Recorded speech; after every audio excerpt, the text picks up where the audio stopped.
¿Cuántas veces nos hemos cuestionado acerca del poder que infringe la mente en el espacio que nos rodea, en las personas o en la más simple de las cosas que se encuentran a nuestro alcance? Son infinitas las posibilidades cuando deseamos crear escenarios en el que con solo un pensamiento podamos alterar el entorno y el tiempo. A pesar de que la idea es descabellada y en muchas ocasiones descartadas por las ciencias exactas, podemos argumentar que es un campo con distintas variables en las cuales ni siquiera ellos tienen la certeza de que la mente tenga influencia directa con el universo. La ciencia no puede contrariar los experimentos realizados en algún momento de la historia, como la comunicación no verbal de los soldados alemanes, que utilizaban la telepatía para transmitir mensajes a través de un campo desconocido en términos científicos o desarrollados por la tecnología. ¿Qué es lo que se podría argumentar en ese momento? ¿Un truco de magia? ¿Charlatanería? ¿O una simple jugarreta por parte de los teutones para intimidar a su enemigo, creando la fantasía de que podían terminar con ellos, sin la necesidad de tener un mensaje escrito o transmitido a través de la radio? La nula evidencia que podrían obtener para contrariar este tipo de actos se vuelve cada vez más creíble a partir del desarrollo de teorías complejas alrededor del mismo. Y nos preguntamos, ¿por qué ahora hay un interés nato por parte de la sociedad para conocer las ilimitantes funciones de la mente humana? ¿Por qué ahora cuestionamos la idea de que los gobiernos a nivel internacional buscan mantener bajo secreto las ideas que podrían desencadenar un poderío cerebral en la sociedad?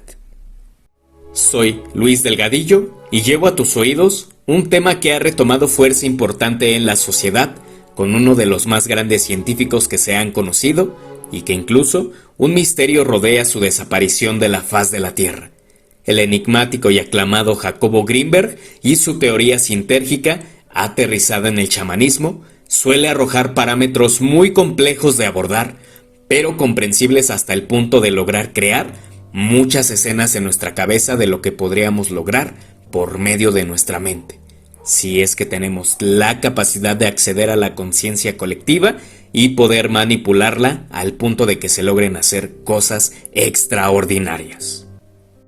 Desde tener un impacto mínimo en las sensaciones de una persona, como en cierto momento le ocurrió a él, instantes antes de tener su primer encuentro en Yucatán con Don Panchito, hasta la gran habilidad de este último mencionado de abordar y conocer el yo dentro de una matriz espacial, o quizá incluso la manipulación del espacio-tiempo, como sus vivencias al lado de la gran chamana Bárbara Guerrero, mejor conocida como Pachita.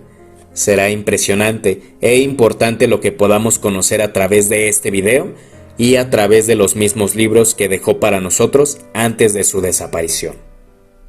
El México antiguo cuenta con una gran riqueza cultural y por ende de gran conocimiento no científico, pero especializado en distintas áreas como la medicina, botánica, alimentación, arquitectura y también en ámbitos intangibles como lo son la materia simbólica y astrología. Todos y cada uno de estos temas pueden ayudarnos a aperturar el diálogo de lo que queremos abordar. ¿A razón de qué? De que todo este conocimiento se fue acumulando a lo largo de las transiciones de culturas milenarias que tuvieron un apogeo por demás relevante en Mesoamérica. Basta abordar a nuestra cultura madre olmeca o mirar a través de los pasajes que vieron los teotihuacanos con su gran exactitud y habilidad para construir los grandes enigmas que son conocidas en el mundo por la pirámide del Sol y la pirámide de la Luna, aunque estudios alrededor de ellos indican que en realidad estaban dedicados hacia dioses del agua. Ahora giremos para visualizar un mundo más reciente y que ocurrió en el apogeo de la civilización mexica, donde contaban con una gran organización política, social, económica y guerrera, tanto que mantenían sometidos a distintos pueblos de su región y que no fueron derrotados sino hasta la llegada de los personajes ibéricos que con la ayuda de los tlaxcaltecas derrocaron al Tlatoani en turno. Hacemos hincapié en estas situaciones porque buscamos esclarecer que México ha tenido a lo largo de la historia la adquisición de gran conocimiento médico, militar, social, político y entre otros parámetros sensoriales, mentales y espirituales, nos preguntamos ahora, ¿todo este conocimiento ha quedado en el simple olvido? Para la mayoría de las personas, la respuesta podría ser concreta y mencionar el sí como la respuesta más simple. Pero observemos todo lo que se encuentra alrededor de ellos. Primero, la tradición oral de los pueblos hacen que muchas de las técnicas, historias, habilidades, leyendas y acciones puedan transferirse desde una generación a otra. Quizá también podríamos mencionar en estas áreas lo que se conoce en términos antropológicos como endoculturación, que se basa directamente en las técnicas sustraídas desde la experiencia o vivencia de un individuo en el contacto con sus familiares directos o indirectos más cercanos, aunque este tipo de conceptos llevan una manifestación física de por medio. Ahora, ¿qué es lo que sucede con todo el acumulado a través de la conciencia colectiva de lo que nos habla la teoría sintérgica? Pues al igual que los multiversos que se están proponiendo ahora en la física cuántica, también este tipo de dimensiones se pueden encontrar a través de esta teoría e incluso se recaban datos en los cuales distintas culturas del mundo han tenido acceso a ellas por medio de técnicas de meditación y de acceso a una conciencia acrecentada a través de métodos espirituales. Uno de los grandes personajes que tuvieron acceso a esta conciencia fue Buda, que pudo alcanzar el estado máximo de conciencia conocido como el nirvana. Pero ¿qué es lo que sucede en México? Los chamanes tienen dos formas de referirse en los términos de la teoría sintérgica. El modelo chamánico está determinado en un proceso bifactorial. Esto quiere decir que maneja dos niveles de conciencia a través de su imaginario colectivo. El primero de ellos es el mundo visible, que es el nivel de conciencia cotidiano y que cualquier persona como nosotros vivimos día con día. No hay ninguna modificación en este nivel. Únicamente es el universo transformado a través de nuestra retina y procesado a través de nuestras neuronas y elementos cerebrales que hacen la construcción de la imagen de lo que podemos observar. El segundo nivel de conciencia es el mundo invisible, al cual solo las personas con una gran preparación física, mental y espiritual tienen acceso, y que puede ser explicado a través de los sucesos narrados de la vida del chamán nahual, conocido como Don Juan Matus, originario de las tierras de Sonora. Don Juan explicaba que había un punto de conciencia energético que podía cambiar de posición dependiendo de qué realidad era a la que se buscaba acceder. A esto se le conocía como punto de encaje, y dentro de la teoría sintérgica podría ser explicado a través de que bandas sintérgicas se encontraban en la mente de la persona.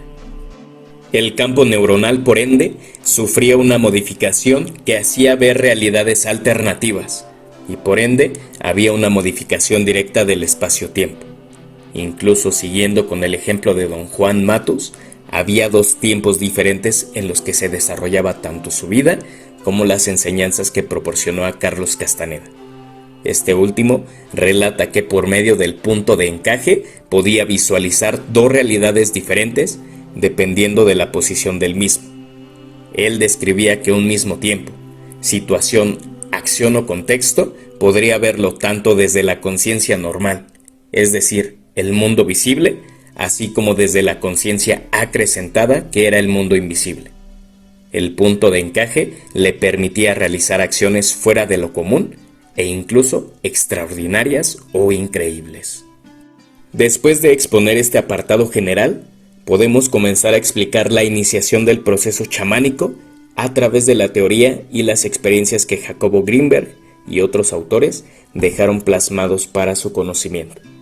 Esto como evidencia del gran poder desconocido y accesible, pero que aún no es permisible para nosotros. Es importante mencionar que un chamán puede ya tener un destino previsto desde antes de su nacimiento, a razón de que alguno de sus familiares también desciende de una genealogía relevante con acceso al mundo invisible que nos rodea. Pero también es cierto mencionar que una persona común pueda aprender y desarrollar sus sentidos más allá de lo que podemos percibir en nuestra realidad, pero para lo cual debe pasar por un suceso de prácticas físicas, mentales, pero sobre todo espirituales. Lucio, uno de los chamanes más relevantes en los escritos de Grimberg, tuvo que tener un entrenamiento inicial en el mundo invisible. Este entrenamiento fue efectuado después de que sufriera la caída de un rayo y pasara por temas de salud adversos después de ocurrido este suceso. Lucio comentaba a Grimberg que había muchas personas que, como él, estaban adentradas en este tipo de planos. Se refería a él como pastores y los clasificaba dentro de un color. Especialmente México fungía como el color blanco, asumiendo que nuestro país funge como el punto principal de la conciencia colectiva a lo largo de todo el mundo. Y es por eso que muchos extranjeros encuentran el territorio nacional como un lugar plagado de misticismo y respuestas a diversas controversias de salud, pero sobre todo espirituales. Tras esto, se hace una reflexión debido a que si se analiza, México es uno de los países con mayor diversidad, no solo de culturas, sino de animales, plantas, climas y lugares que lo hacen único en todo el planeta. Aunque este análisis parece no alcanzar el goce mítico que en verdad se esconde detrás de la población mexicana y todo el conocimiento que llevan de por medio. Después de esto, Lucio narra que tuvo un encuentro con los demás pastores y con el pastor de pastores, en un plano completamente desconocido para él. En ese contexto, le fueron abiertos conocimientos buenos como malos, dentro de 3 cofres que sellarían la finalización de su entrenamiento como chamán. Posteriormente, fue regresado a la tierra y lo clasifica como regresar al infierno después de haber vivido en el paraíso. Resaltamos esta parte que todo el entrenamiento fue mientras se encontraba prácticamente en coma después de haber sido alcanzado por un rayo. Finalizado todo, volvió la salud de forma gradual a su vida y se convirtió en el protector de su pueblo, adquiriendo habilidades como la manipulación del clima con la palma de su mano. Grimberg trata de explicar todo lo que transcurrió en ese tiempo y que Lucio, debido a que se encontraba en estado de coma, únicamente conoció a su yo interno, lo cual es algo difícil de alcanzar para cualquier persona, pero el resultado de esto son las hazañas que en ese momento ya podía realizar este chamán.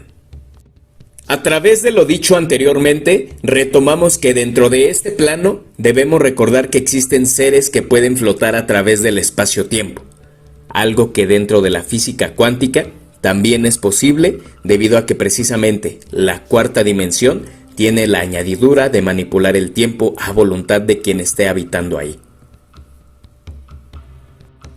Posteriormente a este paréntesis, Lucio perfeccionó las técnicas para poder defender su territorio. La defensa se efectuaba principalmente del tiempo y de los elementos que podrían afectar su región. Algo relevante que se debe mencionar en este momento es que incluso estos protectores que transitan en lo invisible también eligen a los nuevos protectores de la Tierra. Un suceso relatado por el mismo Lucio es que en una ocasión una joven originaria de Taxco fue seleccionada y buscada para asignarle esta tarea. De forma lamentable, la joven Gopi se había marchado a los Estados Unidos, pero al anunciarse su regreso, el protector decidió actuar. Tras el despegue, el avión fue alcanzado por un rayo. El vuelo tuvo que aterrizar de emergencia y los pasajeros junto con Gopi abordaron un segundo avión, que ya en el aire fue alcanzado por otro rayo que pegó directamente en la ventana donde se encontraba la joven. Al llegar a México, Gopi fue llevada con Lucio para obtener sanación, pues se encontraba mareada por la situación que había presentado. Inmediatamente que Lucio la observó, le proporcionó la respuesta que había sido elegida y que el protector de Gopi le habría entregado 2 dones. El primero, el de la curación, y el segundo, el dominio sobre los elementos atmosféricos. A partir de este apartado, tendremos que hacer un análisis respecto al contexto que se vivió y podemos argumentar que a través de los elementos naturales producidos por la Tierra y a su vez con la intención propia de los entes invisibles, se pueden seguir transfiriendo conocimiento para formar personas con habilidades distintas, pero siempre y cuando los individuos usen el poder para el bienestar de sus comunidades y también propias. Claramente, una de estas grandes habilidades es el desprendimiento del espíritu de su cuerpo físico para moverse a voluntad a través de los campos energéticos, incluso penetrando los estándares del tiempo. El chamán Lucio comentaba que jamás será posible que el cuerpo físico pueda adquirir esta especialidad, debido a que únicamente se funge como un contenedor establecido en el plano terrenal, y por más que una persona intente, no podrá mover el cuerpo a voluntad dentro de los hipercampos conocidos. En distintos linajes de chamanes como el de don Juan Matus de Sonora, don Lucio de Morelos y don Panchito de Yucatán, podemos encontrar similitudes que evidencian la existencia de conciencia más allá de la que la ciencia no ha podido conocer y que estamos viviendo justamente ahora. Pero para detectar este tipo de niveles de realidad, tendríamos que estar en un escalón arriba de lo que el humano podría alcanzar. Aquí hablamos de un sentido corporal que, fuera de alcanzar las sensaciones de los 4 elementos, pueda atravesar el mundo para poder encontrar otra forma de entender, visualizar y comunicarse a través del mundo. Una de las características más importantes que podemos encontrar entre los 3 linajes es la impecabilidad con la que se debe de actuar. Dentro de los parámetros que nos llega a contar Castaneda sobre don Juan y este concepto es que la impecabilidad te llevará a tomar las decisiones correctas sin tener que tomarlas. Tu espíritu, actuando de forma impecable, te va a llevar al mejor resultado que esperas. Una de estas acciones la podemos encontrar en las narrativas de don Juan Matus en el segundo capítulo de El Fuego Interior, titulado como Los pinches tiranos. Este pasaje llevó al chamán Nahual a un suceso esperado donde su espíritu actuó con impecabilidad y lo sacó de las garras de la muerte. Aunque el actuar de forma impecable va más allá de tener buenas prácticas como personas o tratar de hacer el bien en todo momento. No comenzaré con una filosofía, sino directamente con una invitación para poder reflexionar acerca de este concepto basado en lo mencionado anteriormente. Quizá el tema de chamanismo lo podríamos concluir en este momento, pero las emanaciones de la conciencia no solo van hacia una introspección, sino en infringir directamente en cuestiones físicas del espacio, y hablar de chamanismo es hablar de una persona extremadamente importante en México y que el mismo Jacobo, así como otras personalidades, tuvieron la fortuna de presenciar, tanto su trabajo como el trance del cual se valía para realizar las acciones extraordinarias que se le atañen. No solamente la curación de enfermos, sino la gran habilidad de modificar el espacio-tiempo de una forma casi imposible, la aparición de órganos para las cirugías que llevaba a cabo. Bárbara Guerrero, mejor conocida como Pachita, quien fungió como una de las chamanes más grandes en la historia de México, hablar de Pachita es hablar de un poder extraordinario que incluso para grandes científicos generaría impresiones dejando de lado la lógica. Pero, ¿cuál era la razón por la cual esta chamana lograba tener influencia directa sobre la materia y energía? Algunos todavía cuestionan esto y lo ponen en un balance de ilusión para todo aquel que presenciaba estos actos. Quizá Pachita únicamente era alguien que sabía ejecutar a la perfección un acto de magia o un acto ilusorio, y que incluso ella, en conjunto con la gente que trabajaba a su alrededor, llevaban a cabo operativos delictivos para robar órganos de algún animal o de incluso otro ser humano. Pero viéndolo desde un parte médico, si esto fuera cierto, ¿cómo los órganos se adaptarían directamente a un cuerpo en el cual se necesitan muchas valoraciones para que un órgano sea aceptable? Esto puede empezar a despejar las dudas sobre la verdadera naturaleza de Pachita como curandera. Pero a su vez, comienza a generar las preguntas del por qué ella tenía el don de aparecer objetos orgánicos de un momento a otro. ¿Cómo realizaba las operaciones sin un equipo médico adecuado para el tipo de contexto, cualquiera que fuese, como la extracción de un hígado u otro órgano? ¿De qué forma adaptaba los nuevos materiales al cuerpo? Y sobre todo, ¿en qué momento Pachita logró tener contacto y ser el contenedor del último güey Tlatoani Cuauhtémoc, quien era él que ayudaba a realizar las cirugías y era conocido como el hermanito. Aparte de esto, Pachita también estaba en sintonía con la latice del espacio temporal, como lo nombraba Jacobo Grinberg, debido a que Pachita tenía la habilidad de predecir eventos futuros. La magnitud de decodificación para esta chamana llamó la atención en su tiempo, pero ahora vuelve a tener el ojo del mundo encima de ella después de tantos años. Más que ahondar en la historia, de lo cual ya se ha hablado mucho acerca de ella y hay infinidad de videos, nos encargaremos en esta ocasión de tratar de explicar qué era lo que sucedía, esto desde un punto de vista completamente subjetivo del propio narrador de este video. En términos antropológicos, se catalogaría la estancia de El Hermanito dentro de Pachita como un proceso de trance, y a su vez podríamos igualarlo con un proceso similar a la nigromancia, tomando en cuenta que se usaba a los muertos para poder predecir el futuro, aunque en este caso se trata de algo completamente diferente, mencionando que el conocimiento y el propio espíritu de Cuauhtémoc ha trascendido a lo largo de cientos de años y permanece guardada en la conciencia colectiva que se va acumulando en la historia de la humanidad, pero sobre todo en la historia de México. Podríamos argumentar que este espíritu quedó en deuda con su propio pueblo después de que los españoles, junto con la ayuda de los pueblos originarios de México, lograran derrocar a uno de los imperios más grandes de la historia como lo era el Imperio Mexica, y que ahora, bajo el resguardo de Pachita, lograba curar y enmendar los errores que a su vez él creía que tuvo después de la derrota. Pero como es que Pachita lograba tener acceso a la conciencia de la unidad y tener la sobriedad para poder enlazarse con un espíritu del paso, incluso Pachita, como ser humano, parece difícil de imaginar o de creer que haya existido alguien con estas capacidades, casi llegando a lo divino. Bárbara tenía la facilidad para vivir experiencias extracorporales como el desprendimiento del alma de su cuerpo mortal y aparecer en otras locaciones del universo, en lo que la ciencia llamaría teletransportación, un proceso difícil incluso para una sola partícula. Pachita lo lograba de forma magistral, únicamente moviendo su espíritu hacia diferentes latices.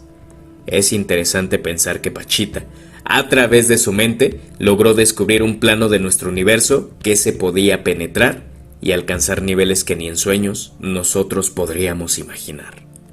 Ahora, después de haber explayado toda la información sobre la gran evidencia sobre el chamanismo, no podemos dejar de lado la contraparte, aquella que nos indica que la veracidad de este tema se encuentra con muchas dudas debido a autores que han escrito y manchado de forma crucial a las experiencias que algunos otros verdaderamente han tenido. Existe la gran dificultad de encontrar cuál es el verdadero significado para chamán. Mircea Eliade trató de explicarlo en alguno de sus tomos cuando empezaba a hablar de chamanismo siberiano, los cuales tenían una similitud al proceso inicial al que se trataba con Don Lucio de Morelos. El error figura en que Eliade nunca estuvo en contacto directo con la población siberiana, sino que basaba sus principios en las lecturas de otros autores, lo cual indica que nunca hubo una comprobación verdadera a nivel concepto por el gran políglota, ni tampoco como investigador de trabajo de campo, aunque no podemos tampoco tratar de desacreditar su trabajo, debido a que él era como profesionista, historiador y estudioso de filosofías. Quizá si se hubiera efectuado trabajo de campo como lo realizan o realizaron los antropólogos en su momento, las dudas sobre los conceptos y las experiencias podrían disiparse en cualquier sentido. Otro de los cuales estuvo implicado en charlatanería y que incluso llegó a formar su propia secta basada en la tensegridad fue el antropólogo Carlos Castaneda, con sus libros basados en la historia de Don Juan Matus, un indio yaqui del estado de Sonora a quien todos conocían como Don Juan, y también la historia del chamán nahual Don Genaro, quienes ayudaron en el proceso de transformación de Castaneda para convertirse en un chamán verdadero. Al leer los libros de Carlos, puedes maravillarte al saber que logró construir una historia verdaderamente fantástica alrededor del chamanismo, donde incluso logró adjudicar diversos términos con sus personajes como lo es el tonal y el nahual, que se traducirían como el mundo visible, e invisible. El punto de encaje, que era el apartado de conciencia dentro del chamán para poder ingresar a un plano de realidad distinto. También las grandes bandas de emanaciones, las cuales eran energías internas y externas de un individuo que ayudarían a alcanzar la conciencia acrecentada, la impecabilidad, el acecho, el intento y la posición del sueño. Todos estos conceptos empatan directamente con lo que sería un proceso de aprendizaje chamánico. Sin embargo, Castaneda nunca pudo demostrar esta valía. Incluso sus escritos figuraban llenos de errores, comenzando por su personaje principal, Don Juan, del que absolutamente no se sabía en la región de la cual Castaneda hacía mención él pertenecía. Usualmente lograba evadir las preguntas respecto al chamán nahual Yaqui, diciendo que se encontraba en otro plano y que guardaba bien las apariencias, debido al tipo de energía que utilizaba para sus distintas prácticas del chamanismo. Quizá Castaneda es uno de los casos más famosos por el revuelo que causó en determinado momento. A decir verdad, sus prácticas llevaban la manifestación del yoga y algunos principios del New Age, y manteniendo una perspectiva subjetiva, logró mantener una imagen de respeto hacia varios de sus seguidores, pero también una imagen nefasta con sus detractores y perseguidores. A decir verdad, como investigador y egresado de una escuela de antropología, mantengo una postura neutral y objetiva. No puedo afirmar o desmentir que el tema del chamanismo es verdadero, o caso contrario, lleno de falsedades, pero también menciono que es un tema que particularmente llama mi atención de forma especial. Desde otra perspectiva, creo que el tema de chamanismo es verdadero y profundamente lleno de misterios que aún no se descubren y que prontamente sabremos más cosas acerca de esto. El mismo Jacobo Greenberg sentó las bases y principios cuánticos respecto a un apartado de la conciencia que incluso lo llevaron a descubrir y descifrar uno de los misterios más grandes de la humanidad, la mente. Y sin el afán de sospechar o crear apartados conspiracionistas, la desaparición de Greenberg nos da mucho que pensar. Quizá se volvió peligroso en cierto punto para las élites, o quizá de forma simple quiso desaparecer del foco científico y encaminarse a lograr cosas personales a nivel espiritual. Pero tú tienes la mejor opinión. Dime qué es lo que piensas acerca de este tema. ¿Crees que todo lo que gira alrededor del tema chamánico es cierto? ¿Te atreverías a vivir una iniciación chamánica? ¿Conoces a alguien que se catalogue como chamán? Cuéntanos, exprésate de forma libre y con respeto en la caja de comentarios. No olvides dejar un like y compartir el video, me ayudaría muchísimo. Soy tu amigo Luis Delgadillo, te deseo una vida llena de misticismo.